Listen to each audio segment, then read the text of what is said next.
With the groundbreaking yet controversial announcement of Tony Hawk's Pro Skater 3 and 4's remakes dropping this summer, the skating community and longtime fans of the video game series are riding a huge wave of nostalgia right now. I'm just as excited as everyone else to drop back into the likes of Airport and Alcatraz, but I wanted to challenge myself before impulsively purchasing yet another game.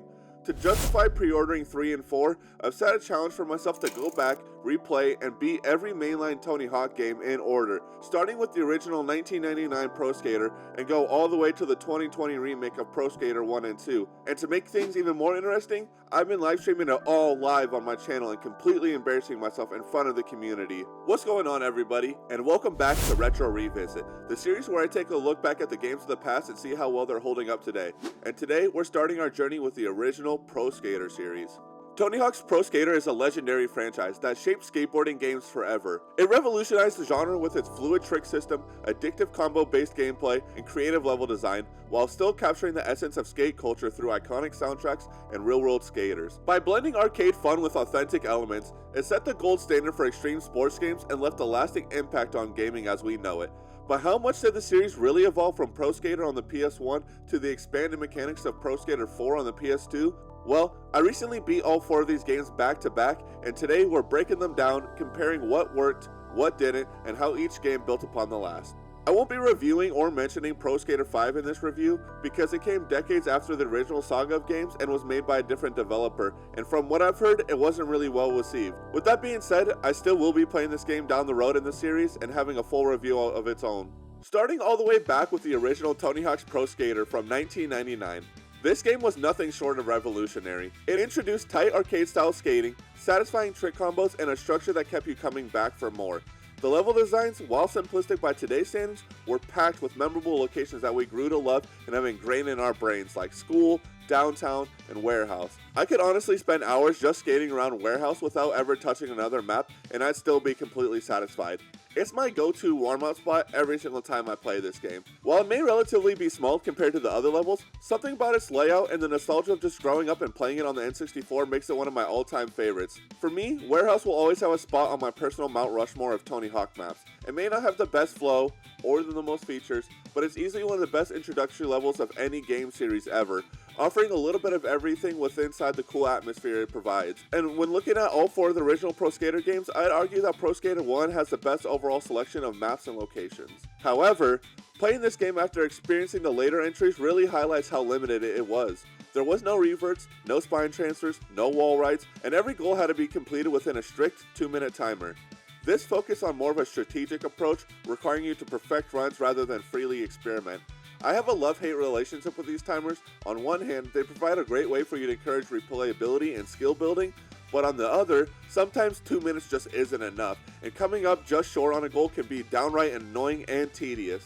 But for a game that was released in my birthday year and is as old as I am, this game holds up astonishingly well. Growing up, I only had the Nintendo 64 versions of the first 2 Pro Skater games, and replaying them on the PS1 versions was a night and day difference. The PS1 versions have sharper visuals and a superior soundtrack quality, made for a much better experience. I had a blast playing through this game, and despite the limitations and a few frustrating challenges, Pro Skater 1 still holds up thanks to its simplicity and killer soundtrack. It laid the foundation, but Pro Skater 2 was going to take things to the next level. Tony Hawk's Pro Skater 2 is where things got a little more serious. The introduction of manuals was a huge game changer, allowing players to link tricks between ramps and extend combos in ways that weren't possible in the first game. Suddenly, the levels became combo playgrounds and high scores skyrocketed in comparison to its prequel. The level design saw significant improvements, with standout maps like Venice Beach, New York, and Philadelphia, each offering a distinct atmosphere and a variety of combo routes. These layouts encourage creativity, giving players multiple ways to string together high-scoring lines. While Pro Skater 2 boasts an impressive selection of maps, I'd argue that its lineup comes close to matching its predecessor, but just falls short in overall impact. And beyond the expertly crafted maps, Pro Skater 2 took things even further with new customization options. The addition of Create a Skater and the Park Editor gave players even more ways of personalizing their experience, adding a ton of replay value. I didn't explore these modes on stream, but trust me, I could spend hours making all kinds of goofy skaters and dream parks to skate in. But knowing me, if I would have done this on stream, I would have went down a rabbit hole of just making the most insane maps. But maybe we'll revisit it later down the road. Now let's talk about my true experience while playing Tony Hawk's Pro Skater 2. The sheer amount of times I wiped out in the most ridiculous ways possible had me on the verge of absolutely crashing out. This game's sensitivity when it comes to trying to land tricks into grinds had me bailing constantly.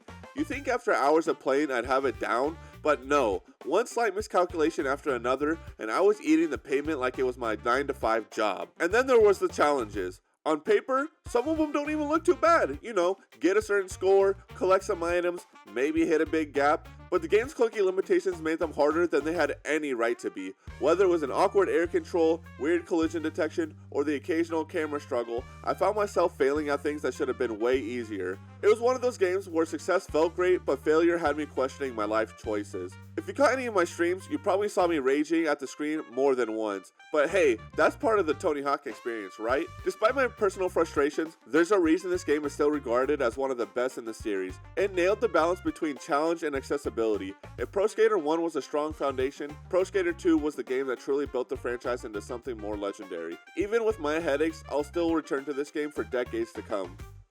If Pro Skater 2 introduced deeper combos, then Pro Skater 3 perfected them. The biggest innovation of this release was the revert. This one mechanic completely changed how you would play, allowing vert tricks to flow seamlessly into manuals, making it possible to link entire runs into a single massive combo. This game also marked the series' jump to the PS2, bringing with it vastly improved graphics, smoother animations, and a faster frame rate that made gameplay feel more fluid than ever before. Everything looked amazing and felt like butter compared to the previous generations. Levels were also much larger and more innovative, with classic locations like Foundry, Tokyo, and Airport adding new environmental elements that shake up the gameplay. However, outside of the maps I just mentioned, as nice as this game runs and looks, Pro Skater 3 probably had the least favorable collection of maps compared to the others. Places like Suburbia are a cool idea, but I'm not really a fan of the layout and open space that most of these maps provide.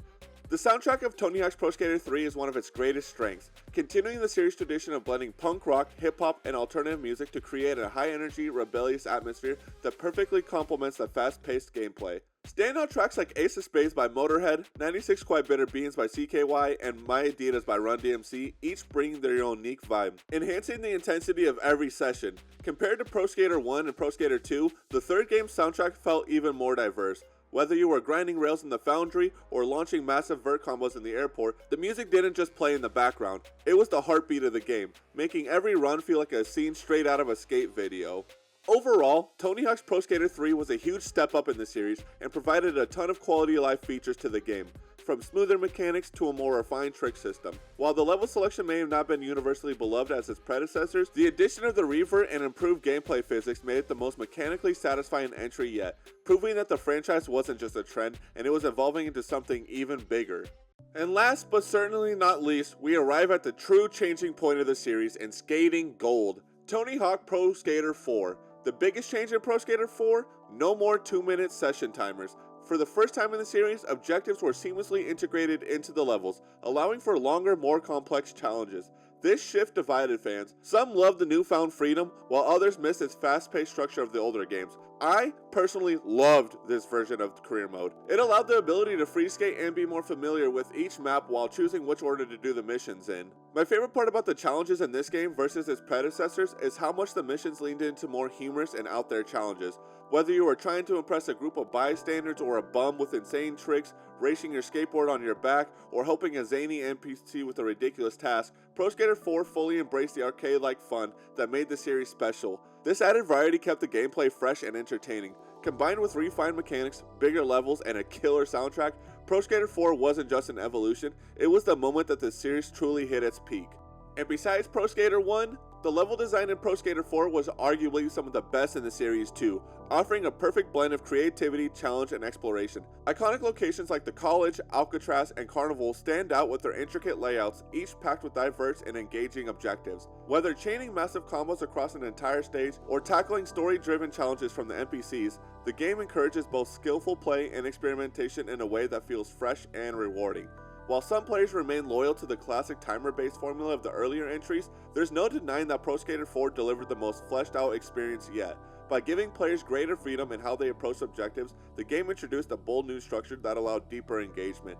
This shift not only redefined the series at the time, but also laid the groundwork for the future Tony Hawk titles to experiment further with the open-ended gameplay.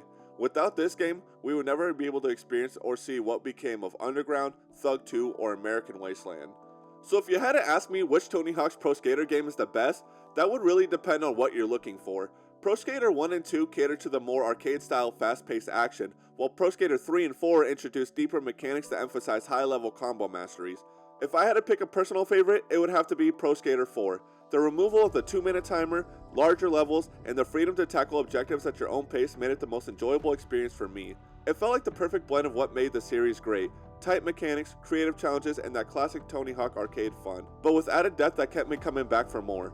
Revisiting these games on my live streams reminded me just how timeless they really are, but Tony Hawk's Pro Skater 4 is the one I can see myself replaying the most. And that wraps up this retro revisit. If you want to see me take on more classics live, make sure you check out my live streams. And if you enjoyed this video, I have a ton of reviews on my channel for you to check out. What's your favorite Tony Hawk game? Let me know down in the comments below, and don't forget to like and subscribe for more retro gaming content. And until next time, I'll see you in the next one.